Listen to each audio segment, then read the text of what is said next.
Nagsisimula sa isang lalaking mabilis na bumuo ng isang sniper rifle, pagkatapos ay tinutukan ang gusali sa tapat ng base ng mga marino. Kararating lang ng target sakay ng kotse. Agad na inayos ng lalaki ang scope at mga chamber sa paligid. Iniispektahan din ng security personnel ng ang lugar, ngunit mabilis niyang napansin ang isang bagay na hindi pangkaraniwan sa daan. Pagdalaw niya palang para tingnan ito, bigla siyang binaril sa ulo. Pagkatapos agad na ma-neutralize ang bodyguard, agad na dinala ng lalaki ang kanyang rifle at nagsimulang umatras. Tumungo siya sa gusali kung saan matatagpuan ang target, madaling nakapasok sa loob. Gayunpaman, habang hinahanap ang target, isang bodyguard ang hindi inaasahang dumating gamit ang elevator. Agad na gumanti ang lalaki, at lumaban ng mano-manong labanan. Pangkaraniwan lang ang kakayahan sa pakikipaglaban ng gwardyang ito, kaya natalo na siya sa ilang galaw lang. Madaling tinapos ang target, isa siyang hitman na nagtatrabaho para sa CIA. Ito ang kanyang ika-35 matagumpay na pagpatay. Pagkatapos ng bawat misyon, lagi siyang nililigo sa isang mahaba at nakaka-relax na mainit na paliligo habang itinatapon ang lahat ng mga dokumento at impormasyon na may kaugnayan sa gawain, nang walang iniiwang bakas.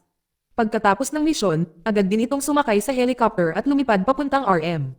Dito, isasagawa niya ang isa pang gawain. Pagdating sa hotel, gaya ng kanyang nakagawian, kumuha pa siya ng dyaryo sa malapit. Karaniwang nagpo-post ang handler ng impormasyon tungkol sa target sa anyo ng mga patalastas sa pahayagan. Gamit ang isang simpleng cipher, madali niyang makukuha ang lahat ng detalye tungkol sa target. Pagkatapos, batay sa nakalap na impormasyon, pumunta siya sa counter ng nawawalang bagahe upang kunin ang isang mahiwagang malita. Sa loob ay may iba't ibang uri ng armas, kagamitan, at mga supply pang emerhensya. Mayroon ding larawan ng target kung sakaling mabunyag ang kanyang pagkukubli. Matapos makumpirmang tama ang lahat, ikinandado niya ang mga armas at dokumento sa ligtas, naghihintay ng tamang pagkakataon para gamitin ang mga ito. Gayunpaman, hindi niya inaasahan na magkakamali ang mga bagay sa pagkakataong ito. Pagkatapos kumain at pagkatapos bumalik sa kanyang silid, agad niyang sinasabi sa kanya na may paparating na mapanganib na bagay. Agad siyang nag-alerto, binuksan ang safe, at natuklasang wala na ang mga dokumento at armas sa loob. Bago pa man niya maintindihan ang nangyari, biglang sumulpat ang isang babaeng may hawak na baril.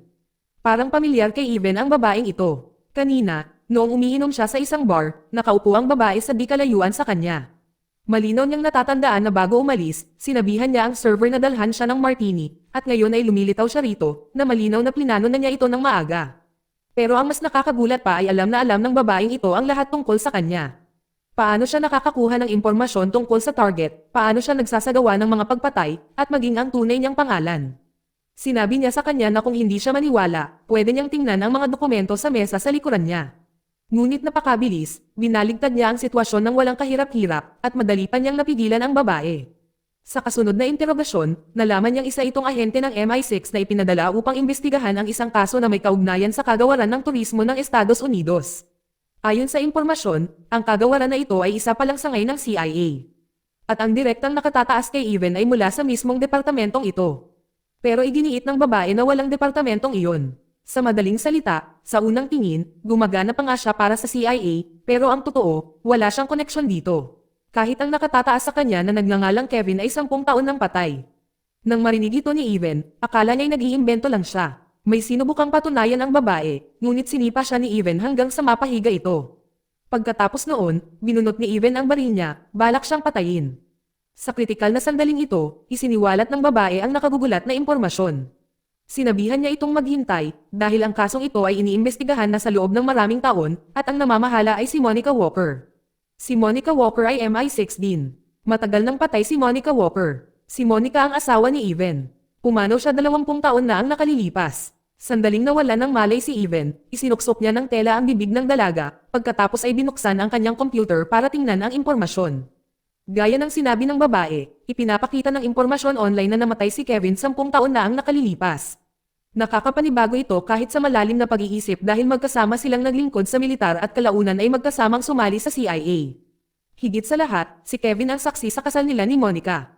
Sinabi ng babae kay Even na Lucy ang pangalan niya at maaari niyang sabihin dito ang buong katotohanan, ngunit sa kondisyon na sasama si Even sa kanya bukas ng umaga. Nang marinig ito, hindi tumanggi si Even. Kinabukasan, agad na umalis ang dalawa. Malinaw pa nga siyang binalaan na kapag nalaman nitong nanloloko lang siya, pupugutan siya ng leeg at itatapon ang katawan niya sa tabi ng kalsada. Pagkatapos, sasakay sila ng tren papuntang Mo. Ngunit pagkaalis ni Even sa RM, ang mga hindi pangkaraniwang galaw ni Even ay sinusubaybayan sa pamamagitan ng computer ng isang misteryosong babae na nagkumpirma kung saan siya pupunta. Agad niyang iniulat ang sitwasyon sa kanyang amo sa likod ng mga eksena. Ikinwento ni Lucy na ang destinasyon nila ngayon ay ang US Department of Tourism Office. Kahit abandonado ang opisina, naniniwala si Lucy na makakahanap sila ng mga kapakipakinabang na pahiwatig doon. Hindi nagtagal, matagumpay na nakapasok ang dalawa. Habang papasok si Lucy sa banyo, biglang tumunog ang isang pampublikong telepono sa malapit. Kahit alerto, lalapit pa rin at kukuha ng mga gamit. Gustong malaman ng boses sa kabilang linya kung bakit siya wala, gayong ang misyon niya ay nasa RM kahit ay nagsasabing gusto niyang malaman kung para kanino talaga siya nagtatrabaho. Nagtanong siya kung bakit, at sinabing, pareho pa rin ang lahat. Sumagot pa nga, na paano magiging pareho kung patay na si Kevin. Nagbabala ang nasa kabilang linya kay Even na bumalik sa Roma para tapusin ang kanyang misyon o siya ang susunod na magiging target.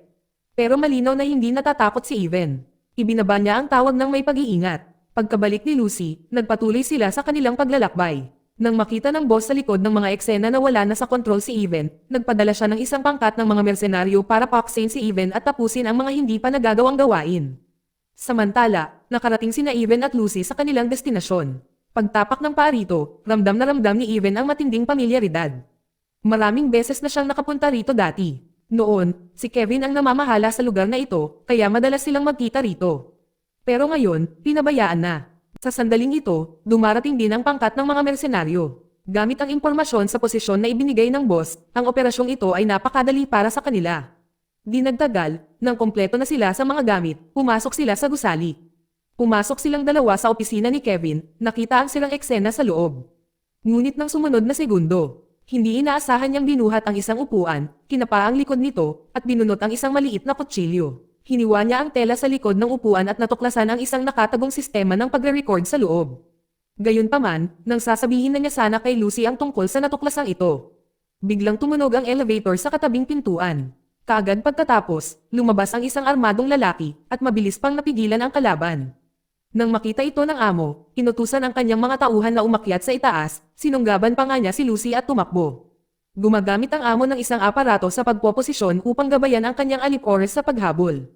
Pero dahil kahit siya ay pamilyar sa lupain dito, ang proseso ng pagtakas ay hindi nangangailangan ng masyadong pag-iisip tungkol sa ruta. Kahit na binabaril at hinaranggan sila sa kalagitnaan, hindi pa rin ito gaanong nakakaapekto sa kanila. Sa wakas, ninakaw nila ang isang kotse sa tabi ng kalsada at tumungo sa isang ligtas na bahay na pagmamayari ng MI6. Dahil mayroon itong kagamitang anti-tracking, nawalan ng bakas ang mersenaryong pangkat.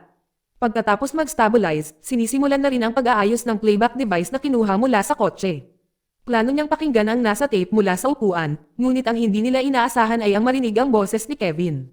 Nagsisimula ang recording sa pagsasabing, sa tingin mo talaga kaya mong magtago habang buhay.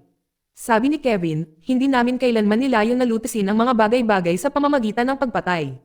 Nagtatalo ang dalawang tao sa recording. Ang isa ay si Kevin, ang isa naman ay si Walker. Parehong dating nagtatrabaho sa Department of Tourism, ngunit kalaunan ay tila nagkaroon ng alitan dahil sa isang bagay. Mukhang dahil hindi sinunod ni Walker ang mga patakaran. Lumagpas siya sa hangganan ng organisasyon. Binalaan siya ni Kevin, pero natapos din ang recording. Medyo naguguluhan na ngayon ang dalawa. Dahil patay na si Kevin, kung gusto nilang linawin ang mga bagay-bagay, si Walker ang malinaw na pangunahing lead, kaya agad na kinuha ni Lucy ang kanyang laptop para tingnan kung may anumang kinakailangang impormasyon online.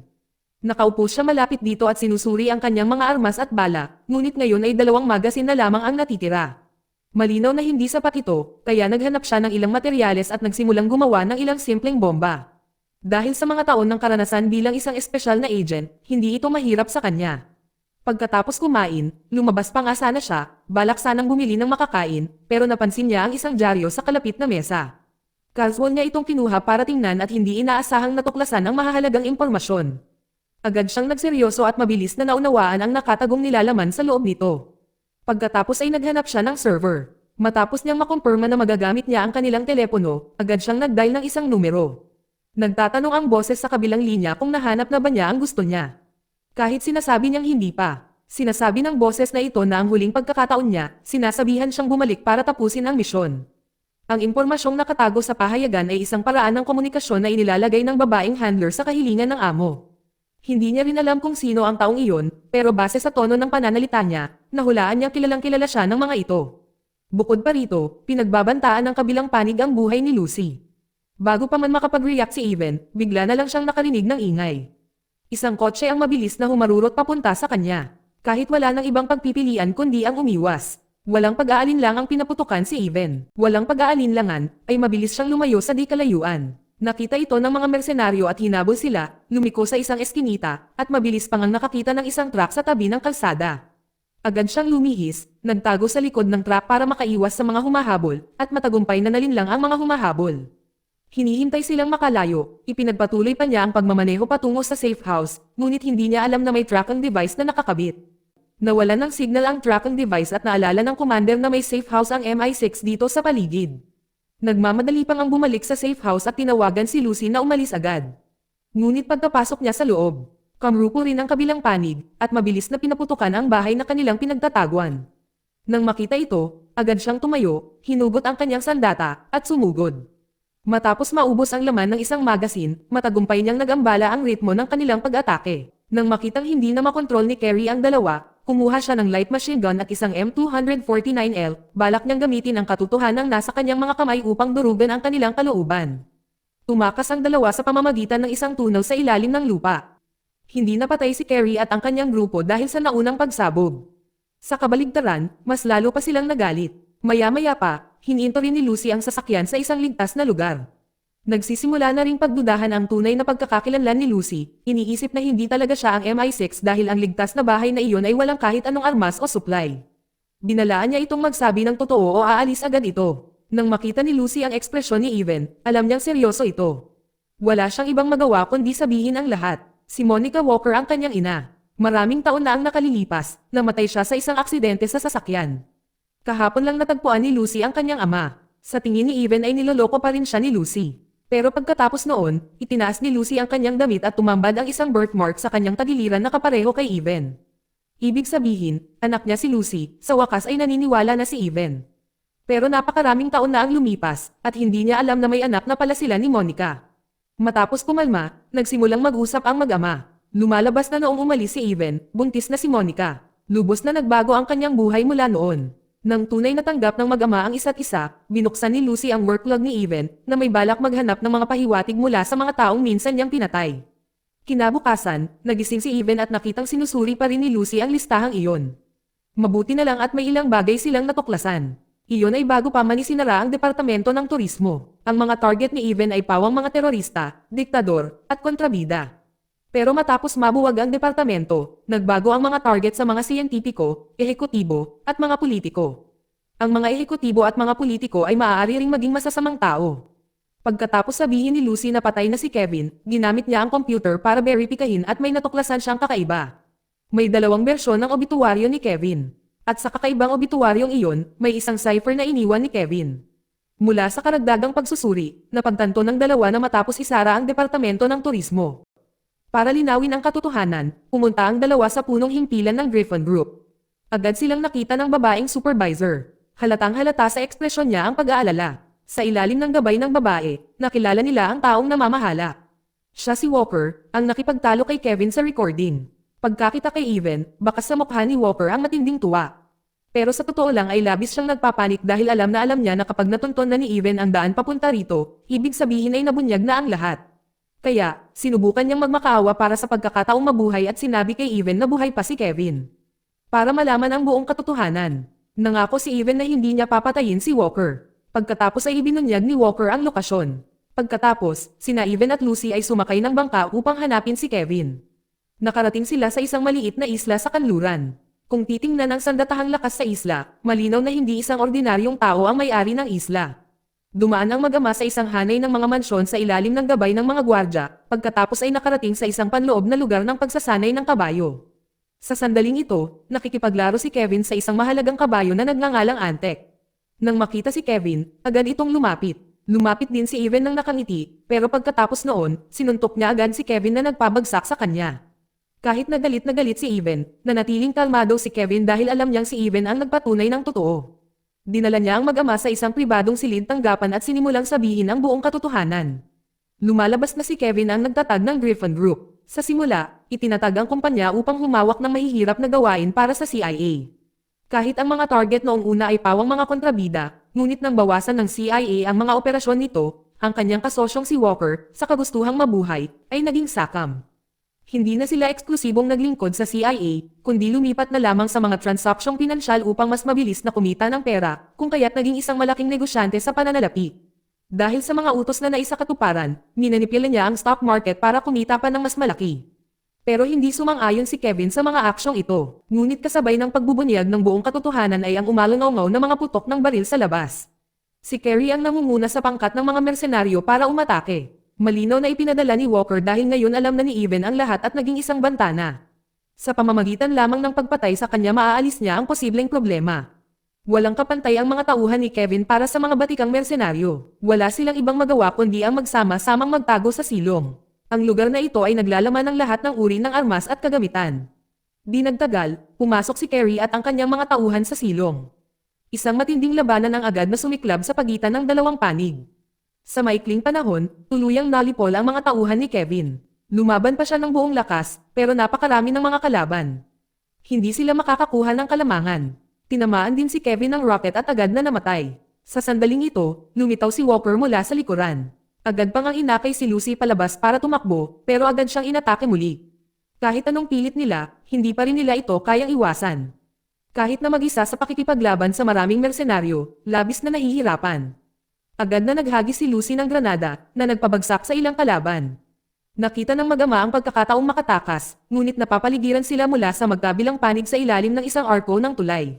Lubhang kritikal ang sitwasyon. Nagsimula na rin kumilos si Walker mula sa likuran. Nagpaputok siya ng granada na nagpabagsak sa mag-ama. Alam pa nga niyang kailangan niyang lumikha ng pagkakataon para gumanti. Sumugod din si Lucy, ngunit ng sumunod na segundo, isang sundalo mula sa likuran ang sumugod kay Lucy. Matapos iligtas ang kanyang anak na babae, nasugatan din si Even. Sa sandaling iyon, patuloy na lumilitaw sa isipan ni Even ang mga imahe ng kanyang asawa. Agad siyang nagising, sumugod, mahigpit na hinawakan si Walker, at inihagis ito palabas ng tulay. Agad na sinamantala ni Carrie ang pagkakataon para magpaputok, at tinamaan si Even. Nang makitang nasugatan na naman ang kanyang ama, bumunot si Lucy ng 2 granada at inihagis ang mga ito diretso kay Carrie. Sa sandaling iyon, lahat ng problema ay naresolba. Kahit alam na nila ngayon ang buong katotohanan, napakataas pa rin ang kabayaran. Sa wakas, nagtulungan ang mag-ama habang nililisan nila ang lugar. Ang naghihintay sa kanila ay isang ganap na bagong masayang buhay. Dito nagtatapos ang kwento. Salamat sa panonood kaibigan.